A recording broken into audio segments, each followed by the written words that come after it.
जी, अस्सलाम वालेकुम। उम्मीद है कि आप तमाम दोस्त खैरियत से होंगे और मार्केट की सूरत-ए-हाल से बड़े खुश होंगे। आज मार्केट ने 7000 पॉइंट्स जो हैं वो आपको दे दिए। इसके पीछे क्या राज़ है, वो यकीनन आप सब जो है वो उस उन आप सबके इल्म में होगा कि क्या वजह है। अमेरिका की तरफ से जो जंग बंदी के हवाले से बातें हो रही हैं और ख़ास तौर पर जो पाकिस्तान जिस हवाले से मामलात को हल करवाने की कोशिश कर रहा है, उसमें भी काफ़ी पेशरफ्त हुई है। इस पर इंशाल्लाह आगे चल के बात करेंगे। 7000 पॉइंट्स जो हैं वो आज मार्केट ने ऐड किए।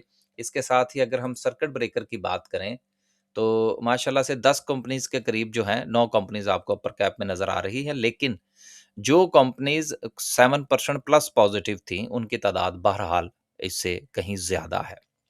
लोअर कैप की बात करें तो लोअर कैप में यकीनन कोई काबिल ज़िक्र कंपनी जो है वो हमें नज़र नहीं आ रही। स सेक्टर के पॉइंट ऑफ व्यू से अगर हम बात करें तो कमर्शियल बैंक्स आज हमें 2700 पॉइंट्स के साथ लीड करते हुए नज़र आ रहे हैं। उसके बाद सीमेंट सेक्टर है, फिर फर्टिलाइज़र है, फिर ऑयल एंड गैस और फिर जैसा कि हम तकरीबन हर रोज़ बात करते हैं कि जिस वक़्त मार्केट का सेंटिमेंट पॉज़िटिव होता है तो फिर उसका इम्पैक्ट हमें तमाम के तमाम सेक्टर्स पर आता हुआ नज़र आता है। लेकिन इसमें जो सबसे इम्पोर्टेंट चीज़ जो है वो ये होती है कि उस सेंटिमेंट के पॉजिटिव होने में जिस सेक्टर का सबसे अहम किरदार होता है, उसके बारे में थोड़ा समझना बड़ा ज़रूरी होता है। अब इस वक़्त जो सिचुएशन है मुल्क के अंदर जो हालात हैं, उसको देखते हुए पहले थोड़ा-सा मार्केट का जो रिएक्शन है उसके हवाले से थोड़ी-सी बात कर लें। देखें, मार्केट के 2 किस्म के रिएक्शन होते हैं। एक होता है वक़्ती रिएक्शन, एक होता है लॉन्ग टर्म इम्पैक्ट। दोनों सूरतों में, दोनों मामलात को देखना जो है वो बड़ा ज़रूरी होता है मार्केट के हवाले से। अब देखें इस वक़्त जो खबरों की बुनियाद पर मामलात चल रहे हैं, खबर आती है जंगबंदी नहीं हो रही या कुछ और मामलात हैं, मार्केट नीचे 4000 5000 पॉइंट्स नीचे, खबर आती है मार्केट 4 से 5000 ऊपर। अब ये वो चीज़ें हैं जो कि वक़्ती तौर पर मार्केट को मुतासिर कर रही हैं। लेकिन लॉन्ग टर्म इसका इम्पैक्ट जो है वो क्या होगा उसको समझना बड़ा ज़रूरी है और उसी में अगर आप देखें तो आज कमर्शियल बैंक्स जो हैं वो आपको परफॉर्म करते हुए नज़र आए हैं। वजह क्या है? वजह यह है कि इस वक़्त जो सूरत हाल चल रही है जिसमें पेट्रोल प्राइसेज़ अभी तक तो कंट्रोल में आने का नाम नहीं ले रही। फिर दूसरा ये है कि आने वाले दिनों में जो हमारा महँगाई की जो शरह है, उसमें भी आपको इज़ाफ़ा होता हुआ नज़र आएगा और फिर उस इज़ाफ़े की बुनियाद पर जो हमारी इंटरेस्ट रेट में कमी के हवाले से जो उम्मीदें हैं, वो वक़्त गुज़रने के साथ-साथ दम तोड़ती चली जाएँगी। तो अगर इंटरेस्ट रेट जो है वो कम होता है, तो उसमें फिर अगेन लोगों का जो इंटरेस्ट है वो बैंकिंग सेक्टर की तरफ और मनी मार्केट की तरफ जो है वो जाना शुरू हो सकता है। तो इन द लॉन्ग रन जो है, इन 1-2 चीज़ों को आप ज़रूर ज़हन में रखिएगा। ये फ्यूचर के अंदर जो है वो आपको आपकी इन्वेस्टमेंट जो स्ट्रैटेजी है, उसमें आपको जो है वो ज़रूर इसका जो है वो फ़ायदा होगा। क्योंकि एक जो आप ट्रेडिंग पॉइंट ऑफ व्यू से काम कर रहे होते हैं, उसमें आपका डिसीजन मेकिंग डिफरेंट होती है और जो आप लॉन्ग टर्म लेकर चल रहे होते हैं, उसमें डिफरेंट होती है। आगे चलते हैं जी, फिर इंशाल्लाह मज़ीद बातें जो हैं वो होती रहेंगी। उसके बाद दूसरे नंबर पर सीमेंट सेक्टर है, फिर उसके बाद सेंटिमेंट चूँकि पॉज़िटिव था। लास्ट पे इंशाल्लाह जो है वो हम कैंडलस्टिक को डिस्कस करने की कोशिश करेंगे। खबरें हैं जी, पहली खबर जो है वो लकी सीमेंट के हवाले से है, जो कि आपको ये तो पता है कि लकी वाले जो हैं ये ऑटो में पहले से हैं, लेकिन अब ये मज़ीद जो है वो चाइना की कंपनी के साथ जो है वो अपने मज़ीद मामलात को बेहतर करने जा रहे हैं। उसकी वजह से आपको पाकिस्तान में मज़ीद ऑटो के अंदर जो लकी का जो किरदार है वो बढ़ता हुआ नज़र आएगा। इसलिए मैं अक्सर अपनी सेशंस वगैरह में भी और वीडियो में भी ये डिस्कस करता रहा हूँ कि लकी को इटसेल्फ जो है वो सीमेंट सेक्टर के साथ कंपेयर नहीं करना चाहिए और मैंने जब भी कभी इसका एनालिसिस किया है, जब भी इसके हवाले से कभी राय कायम की है, उसको सीमेंट सेक्टर के साथ कंपेयर नहीं किया क्योंकि इसके जो बिज़नेसेस हैं, वो मल्टी डायमेंशनल है और उसकी बुनियाद पर जिस तरह से एंग्रो कॉर्पोरेशन है, ये मैं उसको लकी सीमेंट को बिल्कुल उसी तरह से ही कंसीडर करता हूँ। तो ये बहुत अच्छी न्यूज़ है और आज ये अपर कैप भी हुआ और आने वाले दिनों में भी आप इसमें मज़ीद बेहतरी देख सकते हैं। अगली खबर जो है वो माड़ी के हवाले से है जिसमें आप देख लें एक और जो है वो डिस्कवरी और ये डिस्कवरी की खबरें अभी और चलनी है आगे। बल्कि पिछले दिनों मेरी एक हुकूमती शख्सियत से बात हो रही थी, तो उनका ये कहना था कि हमारे ये जंग के मामलात अगर थोड़े-से बेहतर हो जाते हैं और कुछ यहाँ से हमें थोड़ा-सा सुख का साँस मिलता है, तो बहुत सारे मज़ीद ब्लॉक्स जो हैं वो मज़ीद अलॉटमेंट जो है उनकी होने जा रही है। तो ऑयल एंड गैस में बेसिकली जो है वो हम ज़्यादा से ज़्यादा खुद कफ़ील होने की कोशिश कर रहे हैं। सो इस चीज़ों को ये जो इस किस्म की चीज़ें हैं, ये ख़बरें हैं, इनको नोट डाउन किया कीजिए। ये पुरानी ख़बरें हैं, आपको याद है, काफ़ी अरसे से हम डिस्कस करते चले आ रहे हैं। अगली ख़बर जो है वो आईएमएफ के हवाले से है, चूँकि हमारा स्टाफ लेवल मुआहदा तो हो गया। अब इसके बाद अगर हम अगले जो है वो मीटिंग से पहले अगर कुछ किस्म के कुछ 1-2 मामलात अगर कर लेते हैं, तो यकीनन उसमें आईएमएफ को इतना ज़्यादा एतराज़ नहीं होता, एक बात। दूसरी चीज़ ये है कि फ्यूल के ऊपर सब्सिडी जो है वो हमें देना पड़ेगी और उसको सब्सिडी को देने के लिए हमें आईएमएफ से जो है वो दरख्वास्त कर दी है। आईएमएफ ने कभी भी टारगेटेड सब्सिडीज़ जो होती हैं, उसके ऊपर एतराज़ नहीं उठाया। मिसाल के तौर पर अब जिस तरह से ये बात हो रही है कि जी मोटरसाइकिल वाले या रिक्शे वाले जो हैं, उनको टारगेटेड सब्सिडी दी जाए। तो मैं ज़ाती तौर पर ये समझता हूँ कि इसकी अप्रूवल आईएमएफ से हो जाएगी, जिसका फ़ायदा ये होगा कि जो हमारी आने वाले महीनों के अंदर जो हमारी इन्फ्लेशन है, उसको थोड़ा-सा कंट्रोल करने में मदद मिलेगी। मैं ये नहीं कह रहा कि वो कंट्रोल हो जाएगी, नहीं। वो बढ़ेगी भी और उसका इम्पैक्ट भी आएगा और शरह सूद जो है, वो उसके हवाले से जो हम गुज़िश्ता 2-3 महीने से मैंने ये बात की थी, हालाँकि उस वक़्त ये जंग भी शुरू नहीं हुई थी, कि फ्यूचर के अंदर मुझे शरह सूद जो है वो कम होती हुई नज़र नहीं आ रही और अब तो ख़ैर उसमें कुछ थोड़ा-सा इज़ाफ़े की बातें भी हो रही हैं। अगली खबर जो है वो अगेन जो बात हुई मैं अभी जो इन्फ्लेशन के हवाले से बात कर रहा था, ये भी उसी के साथ ही उसका ताल्लुक है कि एलपीजी की प्राइसेज़ जो हैं उसमें इज़ाफ़ा हो गया। अब कुछ दोस्त ये सोच रहे होंगे कि यार इन खबरों का मार्केट के साथ क्या ताल्लुक है? सर जी बड़ा गहरा ताल्लुक है। ये जो अक्सर आप कहते हैं ना कि यार खबरें तो पॉजिटिव आ रही हैं और मार्केट जो है वो नीचे जा रही है या खबरें नेगेटिव आ रही हैं मार्केट ऊपर जा रही है। ये बेसिकली प्रीवियसली जो मामलात चल रहे होते हैं मुल्क के अंदर उसका इम्पैक्ट होता है जो कि वक्ती तौर पर हमें नज़र नहीं आता लेकिन उसको रिफ्लेक्शन फ्यूचर में जाके हो रही होती है। तो इन चीज़ों को नोट ज़रूर करें आप। इन्फ्लेशन महँगाई और उसका स्टॉक मार्केट के साथ और फिर इंटरेस्ट रेट के साथ बड़ा गहरा ताल्लुक होता है। इन चीज़ों को रीड करने किए बगैर मार्केट के हवाले से राय नहीं कायम की जा सकती। अगली खबर जो है वो एचबीएल और माड़ी के हवाले से है। ये खबर मैंने शामिल क्यों की? ये खबर जो है ये दोबारा से आई है, पुरानी खबर है। आपको पता होगा जीसीआईएल के साथ मुआहदा हुआ माड़ी माड़ी का कि जो एमिशन हैं उसको कंट्रोल किया जाए और उस एमिशन जो है उसको एलएनजी में कन्वर्ट किया जाए। इसके 2 फ़ायदे होंगे, एक तो एनवायरमेंटल फ्रेंडली होगा और दूसरा फ़ायदा ये होगा कि जो जब एलएनजी बनेगी तो वो बेची जाएगी तो वहाँ से भी प्रॉफ़िट्स आएँगे। तो ये पुरानी खबर है लेकिन चूँकि दोबारा से पब्लिश हुई है तो इसलिए मैंने आपसे गुज़ारिश कर दी।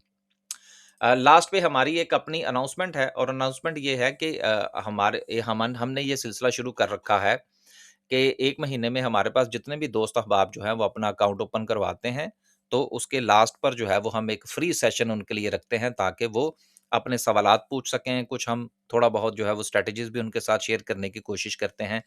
तो जितने दोस्तों ने मार्च के महीने में हमारे पास अकाउंट ओपन करवाया है, उनका सेशन इंशाल्लाह इस वीकेंड पर सैटरडे वाले दिन होगा और उनको जो है वो इंटीमेशन मिल जाएगी। लेकिन अगर किसी दोस्त को इंटीमेशन ना मिले या किसी वजह से कोई सूरत-ए-हाल बने, तो ये कॉन्टैक्ट नंबर जो है ये मेंशन है। आप इस नंबर पर राब्ता करके टाइम के हवाले से पूछ सकते हैं। इसके साथ ही अगर आप हमारी कोई सर्विस जॉइन करना चाहते हैं या स्टॉक मार्केट में अकाउंट ओपन करवाना चाहते हैं, तो उसके लिए भी यही नंबर है। और मैं पिछली 3-4 वीडियो में ये चीज़ डिस्कस कर चुका हूँ कि वीडियो की डिस्क्रिप्शन में और कमेंट सेक्शन में एक गूगल फॉर्म दिया हुआ है हमने। वो हमने दिया इसलिए है कि फ्यूचर के अंदर जो है वो हम ट्रेनिंग सेशन अरेंज करेंगे जिसमें जो है वो हम ट्रेडिंग के पॉइंट ऑफ व्यू से भी बात करेंगे, इन्वेस्टमेंट के पॉइंट ऑफ व्यू से भी बात करेंगे और जो सिप है उसके हवाले से भी हम बात करेंगे। तो अगर आप चाहते हैं कि आप उसमें से किसी ट्रेनिंग सेशन का हिस्सा बनें, तो वो फॉर्म फिल कर दें। उसका फ़ायदा ये होगा कि आपका कॉन्टैक्ट नंबर हमारे पास आ जाएगा। और जैसे ही हम कोई ट्रेनिंग सेशन प्लान करेंगे, आपको इंटीमेशन आ जाएगी। तो ये चीज़ें हैं, इनको आप देख लीजिएगा। ये कुछ दोस्त जो थे वो ये सवाल पूछ रहे थे कि जी नया अकाउंट ओपन करवाना और अकाउंट ट्रांसफर करवाने में क्या फ़र्क होता है? यार देखें, आपका फ़र्ज़ करें किसी भी एक्स वाई ज़ेड जो है वो ब्रोकरेज हाउस में अगर अकाउंट है और वो अकाउंट अगर आप हमारे पास ट्रांसफ़र करवाते हैं तो वो इस तरह से होगा कि आपका नया अकाउंट हमारे पास ओपन होगा और आपके शेयर्स जो हैं वो हमारे पास ट्रांसफ़र हो जाएँगे उस अकाउंट के अंदर। तो बेसिकली ये जो नया अकाउंट ओपन होगा या ट्रांसफ़र होगा इसको भी हम नया अकाउंट ही कंसीडर करेंगे और वो दोस्त जो हैं उनको फ्री सेशन में जो है वो उसको अटेंड करने का मौका भी मिलेगा। तो उम्मीद है जी ये सारी चीज़ें जो हैं ये क्लियर हो गई होंगी। अब लास्ट पे डिस्कस करते हैं जो दुनिया के हालात जिसकी वजह से आज मार्केट जो है उसने इतनी बड़ी परफ़ॉर्मेंस दी है इसको ज़रा थोड़ा-सा आज जो है वो आप समझ लें 2 मिनट के अंदर फिर हम हर रोज़ ही बात करते हैं। देखिए एक तरफ अमेरिका ये कह रहा है जी कि हम जंग बंद करने जा रहे हैं और हम जो है वो पीछे हटने जा रहे हैं। दूसरी तरफ जो है वो उन्होंने अपना एक बहरी बेड़ा जो है वो रवाना कर दिया है इस तरफ। तो इस वक़्त की जो सूरत-ए-हाल है वो ये है कि इनके ऊपर ट्रंप के ऊपर जो है वो पूरी तरह से रिलाय नहीं किया जा सकता। तो इस चीज़ को आप ज़रूर ज़हन में रखिएगा, ख़ास तौर पर जो इन्वेस्टर हज़रात हैं क्योंकि ट्रेडर का तो मसला ही कोई नहीं है ना। आपने एक स्टॉक उठाया, स्टॉप लॉस लिया, बात खत्म हो गई। ज़्यादा जो है वो इस गहराई के साथ इन चीज़ों को समझने की ज़रूरत है, वो इन्वेस्टर हज़रात के लिए है। तो इस वक़्त जो भी सूरत-ए-हाल है उसमें ख़ास तौर पर ट्रंप के बयानात के ऊपर एतमाद नहीं किया जा सकता। ये चीज़ आप ज़रूर ज़हन में रखिएगा कि एक तरफ उसने कहा है जी कि हम जो है वो ईरान के साथ डील करने जा रहे हैं और दूसरी तरफ उन्होंने बहरी बेड़े को भी रवाना कर दिया है। लास्ट में डिस्कस करते हैं जी आज की कैंडल को। कैंडल के पॉइंट ऑफ व्यू से पहली चीज़ कि इसके 2 लेवल थे, जो परसों हमने डिस्कस किया था वो क्या था? चूँकि कल हमने वीडियो नहीं बनाई थी, परसों की ये वाली कैंडल थी, ये जो रेड कैंडल थी, राइट? तो उसमें हमने आपसे ये गुज़ारिश की थी कि जब तक मार्केट 148 से ऊपर नहीं आती, तब तक मार्केट में एंट्री नहीं लेनी चाहिए। हाँ, अगर मार्केट 148 से ऊपर आती है, तो ट्रेड लेने में कोई मज़ायका नहीं होगा, लेकिन स्टॉप लॉस इसके नीचे होना चाहिए। अब आज अगर आप देखें तो मार्केट ने एग्ज़ैक्टली जो नेक्स्ट रेजिस्टेंस है, जहाँ से मार्केट बार-बार रेजिस्ट होती आई है, अगेन मार्केट ने आज भी वहीं से रेजिस्टेंस ली है। ये चीज़ें हैं जिनको समझना ज़रूरी है कि लेवल्स के मुताबिक बाय करना और लेवल्स के मुताबिक जो है वो प्रॉफिट टेकिंग करना क्यों ज़रूरी होता है। और अब हमारा जो इन्वेस्टमेंट का जो ग्रुप है, उसमें हम क्या करते हैं? हम तो ये नहीं करते कि आपने यहाँ पर एक चीज़ खरीदी और फिर उसके बाद जो है वो आप फ़र्ज़ करें यहाँ पर खरीदी है तो अब आप चुप करके बैठ जाएँ। नहीं, बिल्कुल ऐसा नहीं है।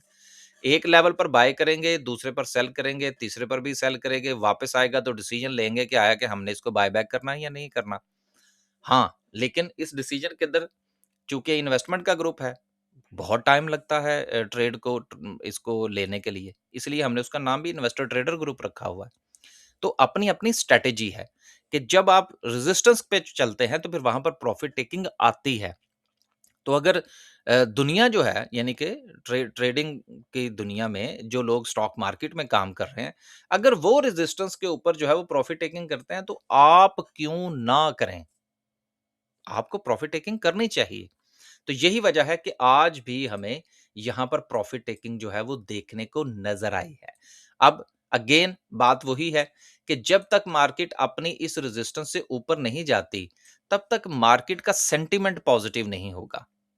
ये आप माज़ी की हमारी वीडियो देख लें, हमारी यही स्ट्रैटेजी है कि जब तक मार्केट जो है वो अपनी इस रेजिस्टेंस जो कि अराउंड जो ज़ोन बनता है, वो 158,000 का बनता है। जब तक इससे ऊपर नहीं जाएगी, मार्केट का सेंटिमेंट स्टिल नेगेटिव रहेगा, एक बात। और दूसरी बात ये है कि अगर मार्केट अपने इस ज़ोन में ट्रेड करती है, जो कि अभी तक जो है वो ट्रेड करती चली आ रही है। तो जितना ज़्यादा इस ज़ोन के अंदर जो है वो ट्रेड करेगी, उतना ही ज़्यादा मार्केट के ऊपर जाने के चांसेस बढ़ते चले जाएँगे और ये कंसोलिडेशन का जो ये मरहला है, ये जितना लंबा होगा, हमें रिकवरी उतनी ही बेहतर देखने को मिल सकती है। तो ये चीज़ें हैं कि जिनको आप ज़रूर जो है वो ज़हन में रखा करें। अब कल के लिए स्ट्रैटेजी क्या होगी? कल हम जो है इसको पहले छोटे टाइम फ्रेम के ऊपर थोड़ा-सा देख लें। छोटे टाइम फ्रेम के मुताबिक आप देखें कि मार्केट जो है वो मुसलसल इस ज़ोन के अंदर जो है वो अपने आप को लेकर चल रही है। अच्छा, छोटे टाइम फ्रेम पर मुझे एक बात याद आ गई। टाइम काफ़ी ज़्यादा हो गया कि अब ये जो गैप है, अब ये गैप किसने फ़िल करने हैं? अब ये फिर एक गैप आ गया। तो ये बेसिकली पिछले दिनों आपको याद है ना, जिस वक़्त हम डिस्कस करते थे, तो मुझे बहुत सवाल आते थे कि वो जी गैप आ गया जी, गैप आ गया। अब सवाल ये पैदा होता है कि यार ये तो चलें ठीक है, ये गैप तो हो गए, तो ये जो ऊपर वाले गैप हैं ये किसने फ़िल करने हैं? तो इसलिए ये गैप वाली टेक्नोलॉजी जो है ना, इसको ज़्यादा जो है ना वो आप अहमियत ना दिया करें। सपोर्ट और रेजिस्टेंस के मुताबिक चला करें। अब हमारी स्ट्रैटेजी जो है सिंपल यही होगी कि अगर मार्केट जो है वो कल अपनी इस रेजिस्टेंस को ब्रेक करती है, सो देन हम इसके नीचे स्टॉप लॉस लेके हम कोई ना कोई ट्रेड जो है वो ज़रूर बनाएँगे। लेकिन अगर मार्केट जो है वो ऊपर की तरफ मज़ीद सेलिंग प्रेशर जो है वो लेती है, तो मुमकिना तौर पर मार्केट जो है वो कोई 2 से 2500 पॉइंट्स जो है वो नीचे जा सकती है। लेकिन जो मोमेंटम है वो पॉज़िटिव है। उम्मीद हमें यही करनी चाहिए कि मार्केट अपनी इस रेजिस्टेंस को ब्रेक कर सकती है, लेकिन कोशिश ये किया करें कि आप इन बिटवीन द लेवल्स जो है, वो ट्रेड करने से परहेज़ करें। या तो मार्केट आपकी ये रेजिस्टेंस ब्रेक कर जाए, वेल एंड गुड, अच्छी बात है, या फिर आपको सपोर्ट के ऊपर चीज़ मिले। अब आप ये देख लेंगे कितनी मर्तबा मार्केट ने आपको सपोर्ट के ऊपर बाय करने का मौका दिया है और रेजिस्टेंस के ऊपर सेल करने का मौका दिया है। सो रेजिस्टेंस जो है वो हमारी 158,000 का ज़ोन है। अगर मार्केट इसको ब्रेक करती है तो फिर इंशाल्लाह हम ज़रूर ऊपर की तरफ जो है वो ट्रेड लेंगे, या फिर हम इसके जो है वो 100 एंड अराउंड कोई 152,000 का ज़ोन बनता है। अगर मार्केट यहाँ पर आके स्टे करती है, देन फिर भी जो है वो हम ट्रेड लेने की कोशिश करेंगे। लेकिन अगर कल मार्केट अपने इसके और इसके दरमियान में ट्रेड होती है, तो फिर हम ट्रेड लेने से परहेज़ करेंगे। बहुत शुक्रिया जी, वीडियो काफ़ी लंबी हो गई। इजाज़त दीजिए। अल्लाह हाफ़िज़।